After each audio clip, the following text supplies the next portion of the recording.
Əgər doğrudan da Qarabağ alınıbsa, Qarabağ azaddısa və mən İlham Əliyev də bu xalqı, bu milləti Qarabağa yerləşdirmək istəyirsə, Ağdərəlilər. Kariyer, kənd kariyer deyək ki, yaxşı laydaşları falanları var. Ver kənd cəmaatına yığışsınlar, gəlsinlər orada kariyer açsınlar. Hamısı bir yerdə deyək ki, yatırım qoysunlar və başlasınlar işlətməyə. Həm də iş yeri olsun. Həm də sən qazan, həm də sən bunlara yardım verməkdən canın qutarsın. Əgər sən doğrudan da Qarabağı, Qarabağlılara, deyək ki, Azərbaycan xalqına qaytarmaq istəyirsənsə, vermək istəyirsən, mən anlayıram.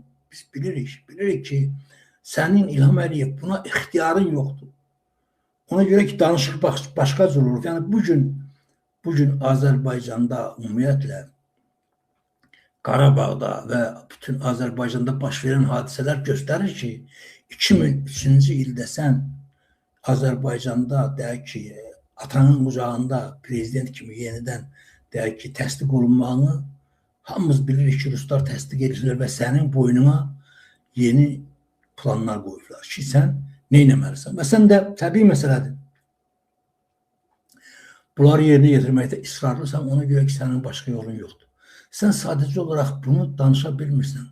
Bilirsən ki, bunların hamısı sabah yəsi gələcək. Ona görə də sən bugün evləri də tikəndə keyfiyyətsiz, hardan gəldi, əlin ələ gəldi, eləyirsən ki, onsuz da bilirsən ki, onu Ruslar əlindən alacaq və ermənilərdən yenidən Qarabağda müharibələr başlayacaq ki, siz hakimiyyətdə qalasınız. Və bugün də günüz axşama kimi yeni müsavatda və Azərbaycan medialarının əksəriyyətində Qarabağda yenidən müharibələrin olacağından danışırlar.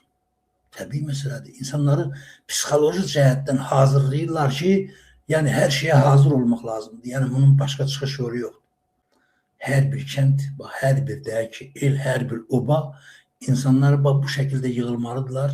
Özdə cənab prezident xahiş filan söhbəti yox, tələb eləməlisiniz qardaşlar. Yəni, cənab prezident yalvarırıq filan, bu belə şeylə donuzlardan çıxan deyil. Sadəcə olaraq, yəni hər rayon, hər kənd, hər oba, hər el bax beləcə qalxıb öz torpağını, öz dədə-baba torpağını, hansı torpaqdan deyək ki, ermənilər gələndə tərk ediblər hansı torpağı və həmən o yerə məhz atasının daş qoyub, ocaq qurduğu torpağa qayıtmasını istəməlidir. Ancaq ondan sonra ədaləti bərpa eləmək olar. Mən təbii məsələdir, mən bilirəm ki, İlham Əliyev buna yol vermək imkanında deyil.